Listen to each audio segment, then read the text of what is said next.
Cantai ao Senhor Deus um canto novo, porque ele fez prodígios. Salmo 97. Um bom dia. Desejo a você uma excelente segunda-feira e semana e que possamos permanecer na paz de nosso Senhor Jesus Cristo. Em nome do Pai, do Filho e do Espírito Santo. Amém. Recorramos sempre à poderosa intercessão de Maria Santíssima, nossa Mãe, e de São José, o Justo. E na liturgia de hoje celebramos o ofício da solenidade da Imaculada Conceição da Bem-aventurada Virgem Maria. E nessa solenidade que ilumina o advento com a certeza que Deus prepara desde o início um povo santo para acolher seu filho. Liturgicamente, esta festa afirma que Maria, desde o primeiro instante de sua existência, foi preservada de toda mancha do pecado original, não por méritos próprios, mas em vista da missão singular de ser a mãe do Salvador. Historicamente, a fé na pureza original de Maria já estava presente nos padres da Igreja do Oriente e ganhou força no Ocidente ao longo da Idade Média. E depois de séculos de reflexão, a Igreja proclamou solenemente este dogma com a bula Ineffabilis Deus, em 1854, pelo Papa Pio IX, reconhecendo oficialmente aquilo que o povo cristão sempre intuía: Maria é toda santa, toda de Deus. E nesse sentido, a Imaculada Conceição revela o ápice da graça divina atuando na história. E vejamos, estamos no tempo do advento, momento extremamente propício para refletirmos como a graça divina atua na história. Não somente na história de modo geral, mas na história de cada um dos seres humanos, na minha, na sua história. Na primeira leitura de hoje do livro do Gênesis, capítulo 3, dos versículos 9 e 15 ao 20, traz exatamente uma reflexão quando nós olhamos para o Gênesis, o início de tudo. E nesse sentido de ser o início de tudo, é uma caminhada de fé.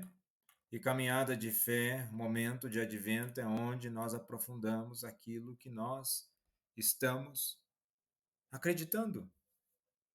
E nesse sentido, a palavra de Deus hoje nos conduz ao primeiro momento de Deus com o homem após o pecado.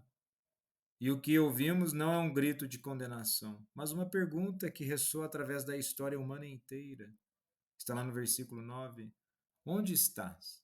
Deus sabe onde está Adão e Eva. Deus conhece tudo, mas a pergunta não é geográfica, é espiritual. É a pergunta que Deus faz ao pecador desde o início do mundo. Onde você está no seu relacionamento com Deus?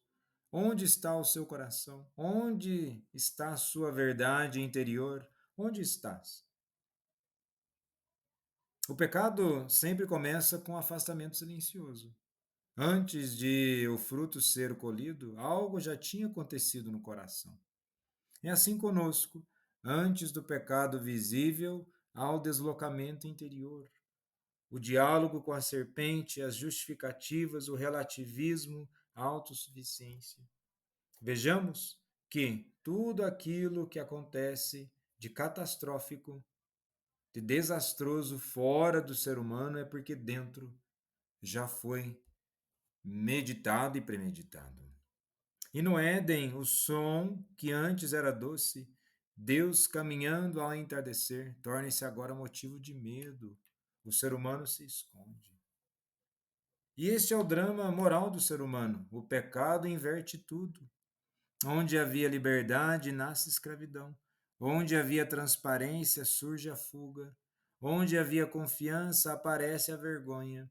E Deus pergunta: onde estás? Não para destruir, mas para encontrar. Adão responde: tive medo, porque eu estava nu e me escondi. E o pecado cria medo, o medo cria distância, a distância cria solidão. E depois vem o mecanismo que todos nós conhecemos. A mulher que tu me deste, a serpente me enganou.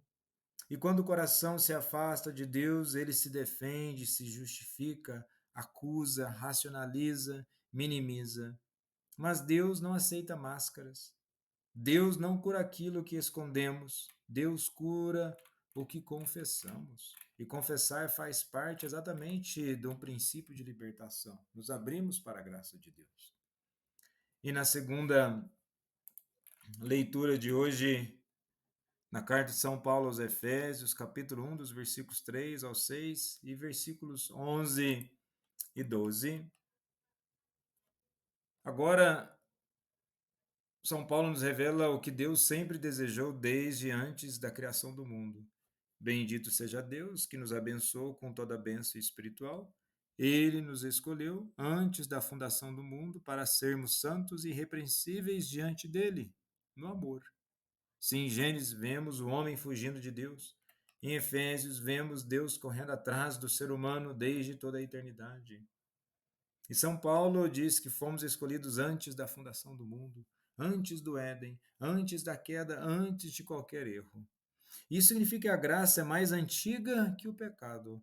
O amor é anterior à ferida. O plano de salvação não é resposta emergencial, é projeto eterno.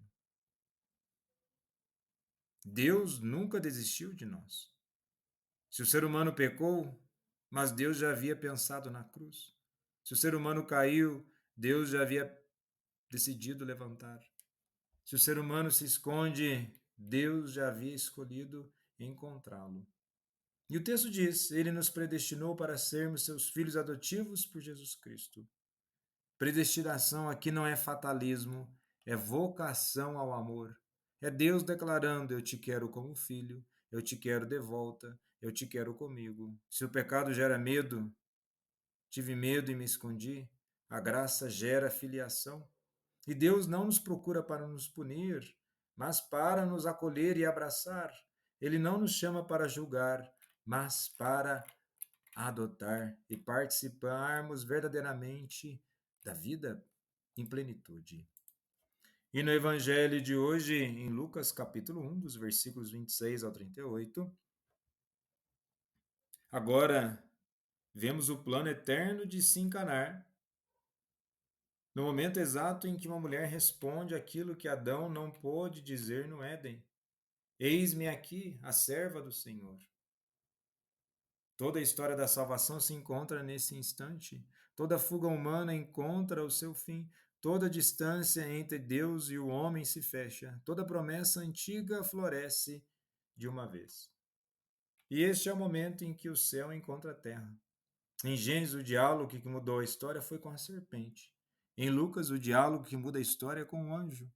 No Éden, a serpente trouxe dúvida, acusação, medo. Em Nazaré, o anjo traz graça, bênção, promessa. O Éden foi ferido por uma mentira. Nazaré é curada por uma saudação. Alegre-te, cheia de graça, o Senhor está contigo. O que Adão ouviu após o pecado, onde estás? Maria escuta antes da concepção. O Senhor está contigo. O que era distância, Deus transforma em proximidade. O que era ruptura, Deus transforma em aliança. O que era vergonha, Deus transforma em graça. E nesse sentido, quando o anjo aparece, não obriga, não invade, não força. Deus sempre pede permissão ao coração humano. E ali, naquela casa humilde de Nazaré, acontece o que a humanidade inteira esperava. A mulher, aquela anunciada em Gênesis, cuja descendência esmagaria a serpente, finalmente responde ao chamado eterno de Deus com plena liberdade. Faça-se em mim segundo a tua palavra. É a resposta que Adão não deu. É a resposta que Israel tantas vezes não deu. É a resposta que nós ainda costumamos ou custamos a dar. E por isso, Maria é o ícone perfeito da conversão verdadeira. Ela não se esconde, não foge, não racionaliza, não negocia. Ela se oferece, ela se entrega, ela confia. E que ao olharmos para Maria, possamos pedir que nesse santo advento possamos verdadeiramente deixar que nosso coração seja convertido. Jesus, manso e humilde de coração, fazei em nosso coração semelhante ao vosso.